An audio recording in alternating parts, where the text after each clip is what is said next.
If you want to be successful in the probate and inheritance field, you better be a problem solver.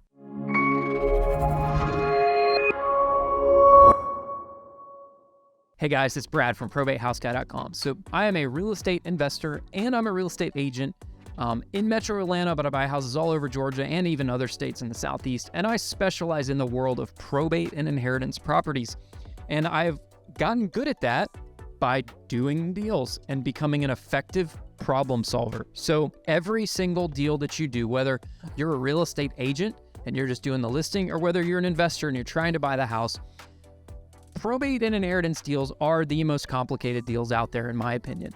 And you need to be an effective problem solver. And one step in being a problem solver is making sure that you have a lot of tools sharpened in your toolbox to effectively deal with these situations. You also need to be a listener. Shut up and listen.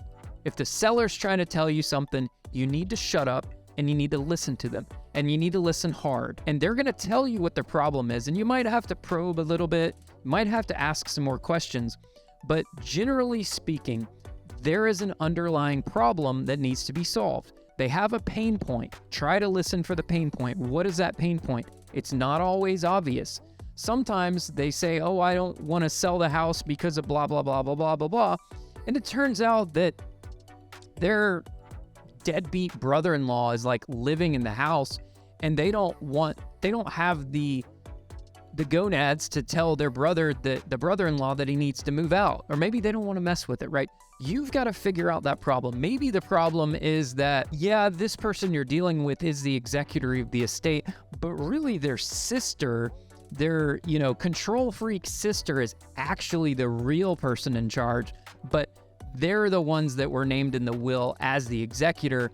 And you need to make sure that when you're communicating with them, you are dealing with the decision maker. It's not always that the person, the executor, is the real decision maker. A lot of times there are other decision makers involved, and you need to be able to identify all of those decision makers. And you need to listen to them, because you might hear one story from one sibling, and then you'll talk to the other sibling who's not actually the executor, and they're the real decision maker, and you're going to catch on real quick. And you're going to realize that they're telling you two different things. So you need to make sure that you're getting to the bottom and figuring out what the real problem is and solving that real problem and getting creative about problems. There have been situations where, somebody needed like an extra week to move out of the house. Okay, we'll give them a temporary occupancy for a week, do an escrow, hold back some money so that they have some skin in the game, do an escrow holdback. Maybe maybe they need to move to another state and they want to rent the house back for a couple months. Make sure you got a really good lease agreement in there to rent that. I don't recommend renting back to someone long-term. It's typically not a good idea. But if it's a short-term thing, maybe that's the solution. Maybe, for example, we had a situation on a deal recently where a guy dies, his wife inherited the property because she was also entitled to the property.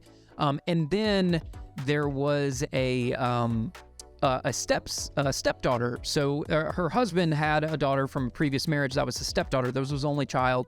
And then he had his current spouse. They had been together for like 15 or 20 years, right? She'd been around. It's not like she was this new lady on the block. Like, they've been married for 15 or 20 years. So the stepdaughter wanted some stuff out of the house, but she lived in another state and she couldn't get to the house in time to get the stuff, but she wanted some of her dad's things. And her stepmom said, that's great, no problem. So what we said was, well, why don't you go get a storage unit, put a combination lockbox on the storage unit, and tell your stepdaughter, say, hey, I've got to move. Like, for instance, this lady we spoke to, she was planning on moving with her sister because she didn't really have any other family around here in Georgia, and she wanted to go move and just stay with her sister for a little bit, just as a refresh, right? She'd been dealing with her husband and cancer and all this for many years, and she just sort of needed a restart. She didn't want to be in the house anymore.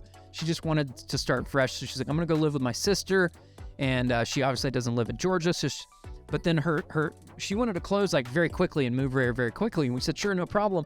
But she said, but the problem is my stepdaughter wants some stuff from the house and I don't really want the stuff, so she could have it. But like, how she can't get here before closing. I said, okay, well, why don't we just do this? Let's get a storage unit.